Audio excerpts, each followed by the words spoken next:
En aquel tiempo, Jesús dijo a los judíos: Nadie puede venir a mí si no lo atrae el Padre que me ha enviado, y a ese yo lo resucitaré el último día. Está escrito en los profetas: todos serán discípulos de Dios. Todo aquel que escucha al Padre y aprende de Él, se acerca a mí. No es que alguien haya visto al Padre fuera de aquel que procede de Dios. Ese sí ha visto al Padre. Yo les aseguro, el que cree en mí tiene vida eterna. Yo soy el pan de la vida. Sus padres comieron el maná en el desierto y sin embargo murieron. Este es el pan que ha bajado del cielo, para que quien lo coma no muera. Yo soy el pan vivo que ha bajado del cielo. El que coma de este pan vivirá para siempre, y el pan que yo les voy a dar es mi carne, para que el mundo tenga vida. Palabra del Señor. Nadie puede venir a mí, dice el Señor, si no lo atrae el Padre. Hemos hablado muchas veces de la palabra vocación, cuando hablamos de la vocación religiosa, vocación sacerdotal, pero se nos olvida también hablar de la vocación cristiana. Y vocación significa llamado, el llamado.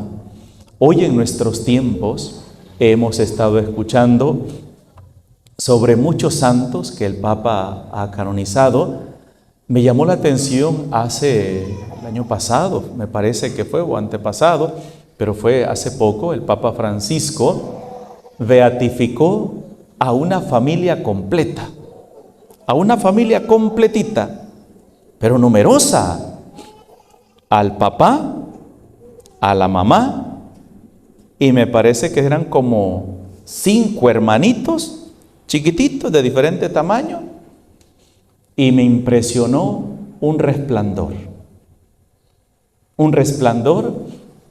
que estaba en el vientre de la madre, porque estaba embarazada. Y fue una familia completita que, por haber albergado a judíos, una familia cristiana, por haber albergado a judíos para el tiempo de la persecución, y los descubrieron, fueron asesinados toditos, torturados y masacrados.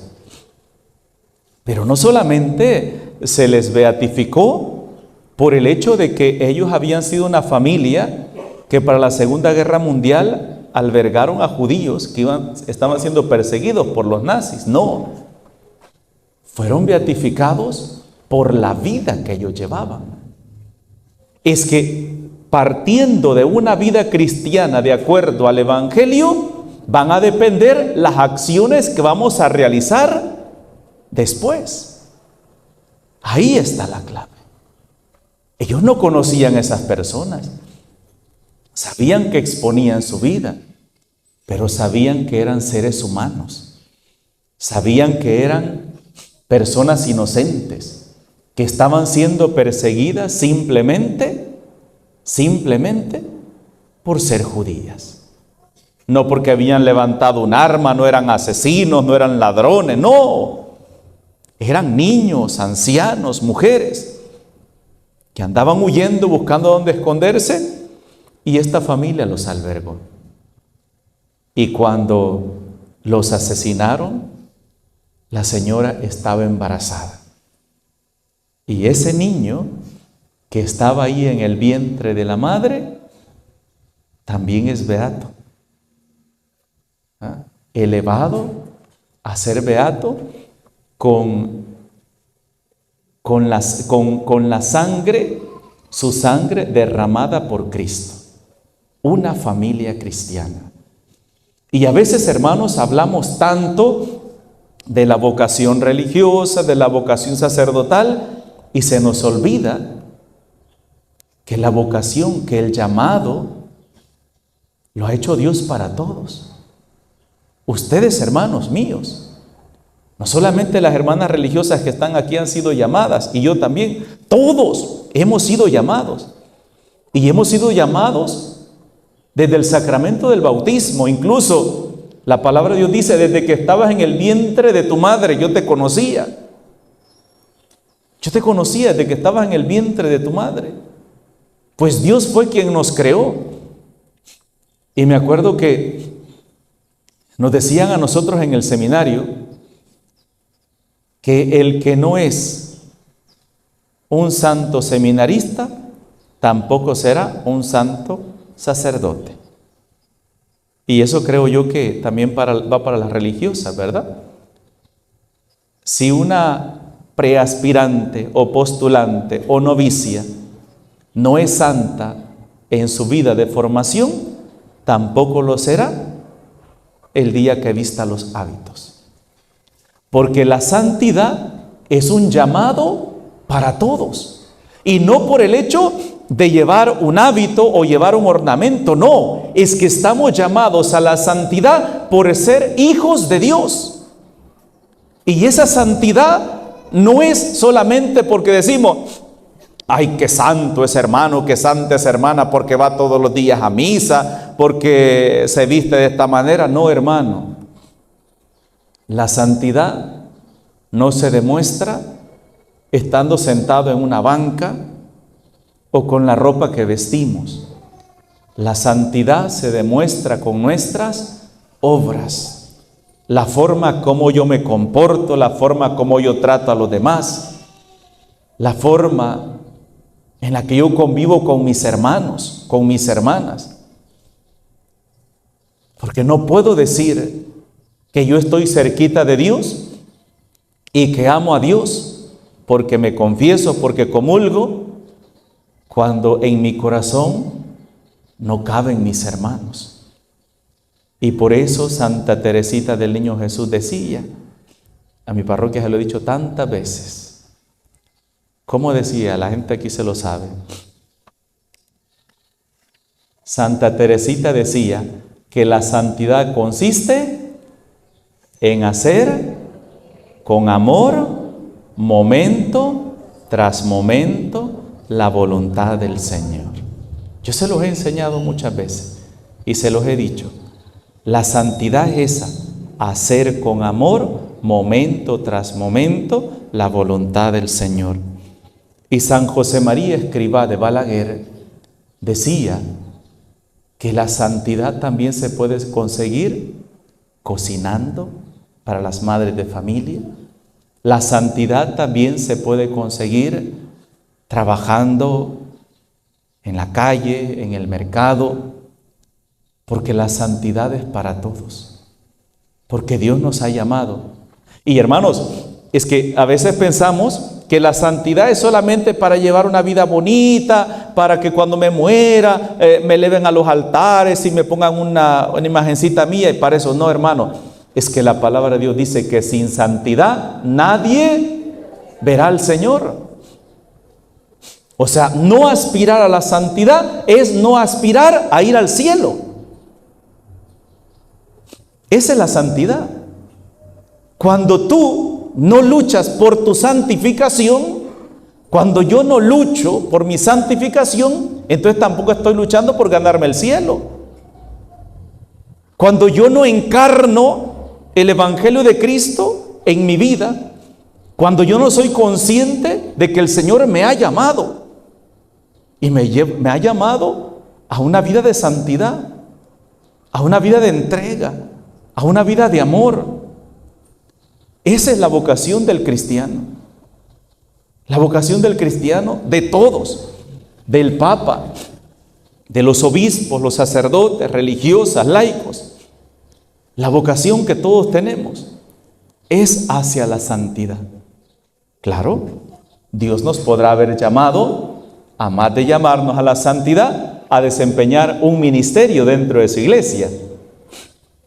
El ministerio del Papa, guiar a la iglesia, el ministerio de los obispos, el ministerio de los sacerdotes, las hermanas religiosas. Si se fijan, cada una de ellas tiene un carisma Algunas tienen el carisma de educadoras, otras carisma de misioneras, otras incluso tienen el carisma de la caridad con los niños, en los orfanatos, en los asilos. Bueno, las hermanas de Nazaret tienen muchos carismas, ¿verdad?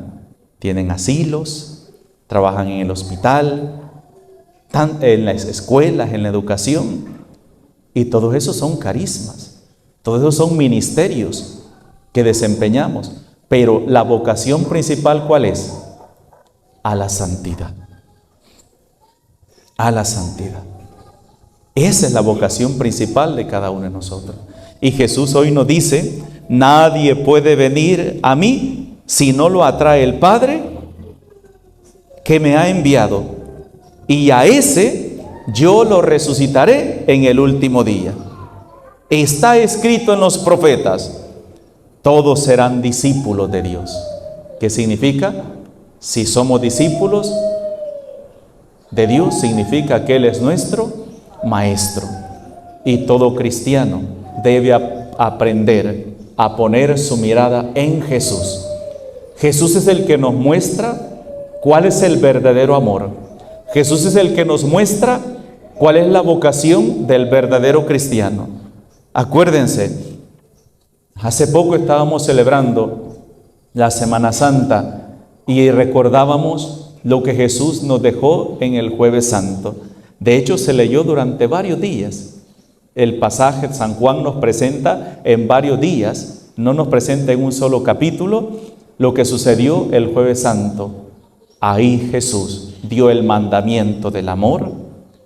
Jesús lavó los pies a sus discípulos.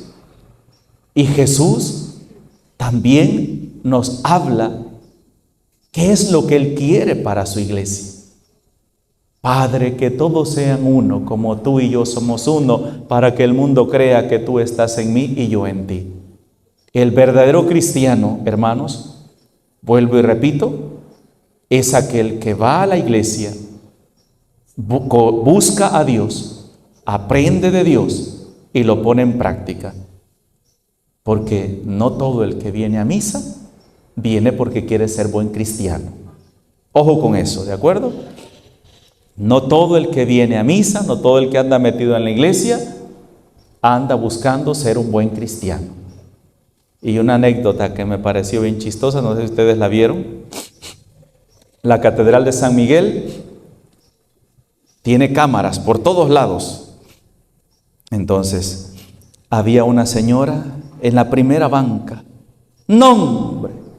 Esa señora, mientras estaba predicando Monseñor, parecía la cara de la Virgen de Dolores, desencajada, llorando. Así, una cara de dolor que tenía adelante en la banca. Cualquiera podría decir, esa mujer está siendo tocada por Dios.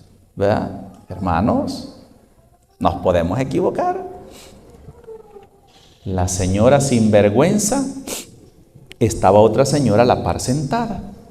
En lo que la señora se levantó a comulgar, la que estaba con cara de sufrimiento le agarró la cartera y se fue. Era una ladrona, no sé si vieron esa noticia, yo sí la vi, me dio mucha admiración, risa y bueno, y dije yo, qué cosa.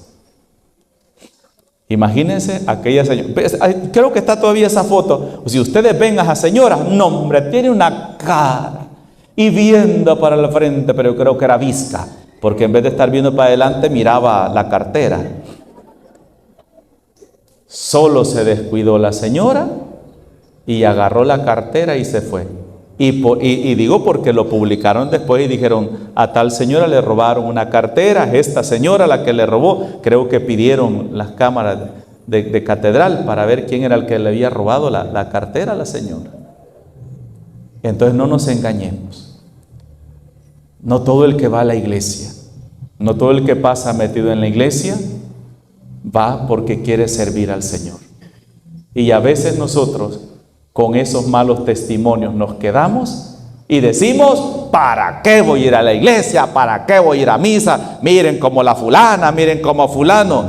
Es que, vuelvo y repito, no todos los que están dentro de la iglesia en la iglesia, es porque quieran seguir al Señor. Si no, acuérdense de un personaje famoso que hace poco lo vimos en acción. ¿Cómo se llama? Judas, que comía en el mismo plato de Jesús, andaba con él, veía los milagros, y el Señor confiaba tanto en él que hasta la bolsa del dinero le había dado al sinvergüenza.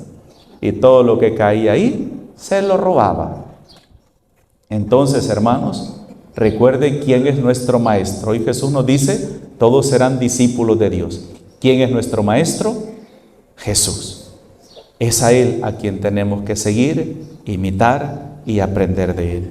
En el nombre del Padre, del Hijo y del Espíritu Santo. Amén.